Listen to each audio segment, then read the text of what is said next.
আসবে আমার ঘরে আমার ছোট্ট সোনা।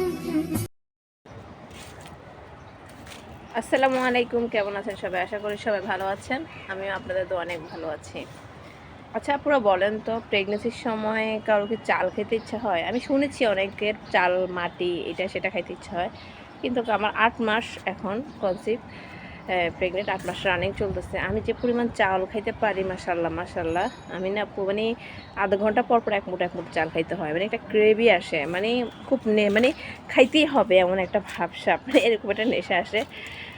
আমার চেহারাটা দেখলে বুঝতে পারতেছেন, আমি এই মানে 8 মাসে পড়ছে তো, আর একা একা তো, তাই আমি আর আমার হাজব্যান্ড এক বাসায় থাকি। আমার ছোটো বোন আসলে আমার একটু ভালো লাগে, কারণ সে আমার অনেক কাজে হেল্প করে, আমার কিছু করতে হয় না, আমি টাইমে টাইমে খাইতে পারি। আর আমি আমার যারা নতুন বাচ্চা নিতে চাচ্ছেন তাদের উদ্দেশ্যে একটা কথা বলতে চাই, সেটা হচ্ছে মানে বাচ্চা নেওয়ার সাহস করার আগে এটা একটা সাহসিকতা, মানে পরিচয় দিতে হয় বাচ্চা নেওয়ার আগে। প্রত্যেকটা মেয়ে বাচ্চার হওয়ার মা হওয়ার স্বাদ নিতে চায়, তো এটা নেওয়ার আগে আগে চিন্তা করতে হবে যে যে সবাই বলে বাচ্চা নেও না কেন, কিন্তু যখন বাচ্চাটা কনসিভ করে 9 মাস পাশে থাকার মতন কেউ থাকে না, তখন যখন আপনার কেউ থাকবে না তখন এটা আপনি বাচ্চা নেওয়ার মানে চিন্তা করিয়েন না। কারণ অনেক কষ্ট আপুরা, ভাইয়ারা যদি হেল্পফুল না হয় বা বাসার কাজে যদি হেল্প করতে পারে না, অনেক পুরুষে পারে না কোনো কাজে হেল্প করতে তেমন একটা, এমনি মানসিকভাবে দেয়, বলে কী করবা না করবো এটা বলে। যদি কাজের মানুষ রাখার মতন অ্যাবিলিটি থাকে তখন বাচ্চা নেবেন, না হলে নেবেন না।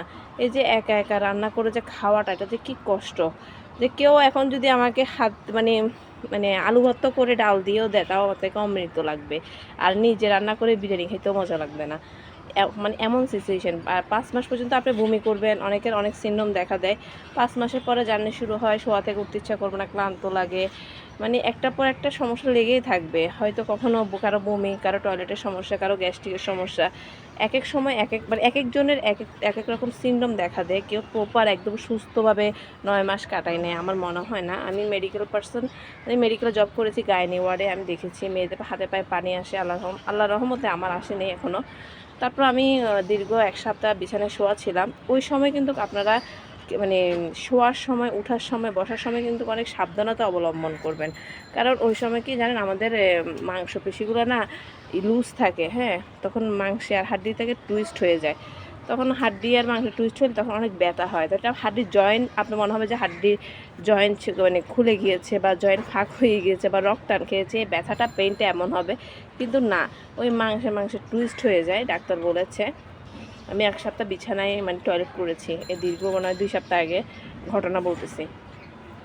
এই আর কি, প্রেগনেন্সির সময়টা আসলে অনেক হার্টফুল একটা সময়। তখন মানসিক শান্তি থাকতে হবে, শারীরিক শান্তি অবশ্যই মাস্ট থাকতে হবে।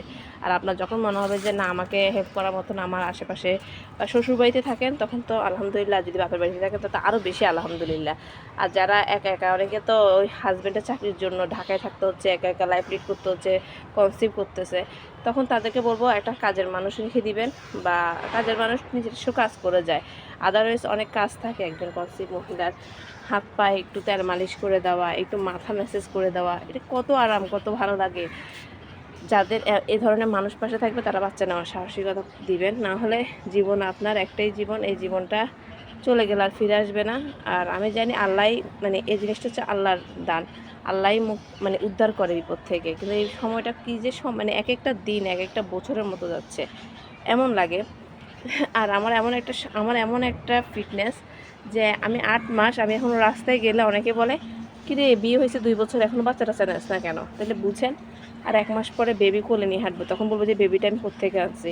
মানে আমার পেটের মানে ফিটনেসটাই এমন, মানে আমার পেটে, আমি অনেকে কাছে বাচ্চা ছোট নাকি না, আমি আলতা করেছি 3বার, 3বারে বাচ্চার ওয়েট আলহামদুলিল্লাহ ভালো আছে। ছেলে না মেয়ে বলে নাই, বাচ্চার পজিশনও ভালো আছে, নর্মাল। এবং বাকিটা দোয়া করবেন যেন নর্মাল ডেলিভারি হয়। এই আর কি, আপনাদের সাথে শেয়ার করলাম। ভালো লাগলে কমেন্ট করবেন। আর এমনি আমি মনে হয়েছে যে আমার এই ভিডিওটা একটু শেয়ার করি আমার বাস্তব অভিজ্ঞতা থেকে, মানে প্রেগনেন্ট অবস্থায়। ঠিক আছে, আমি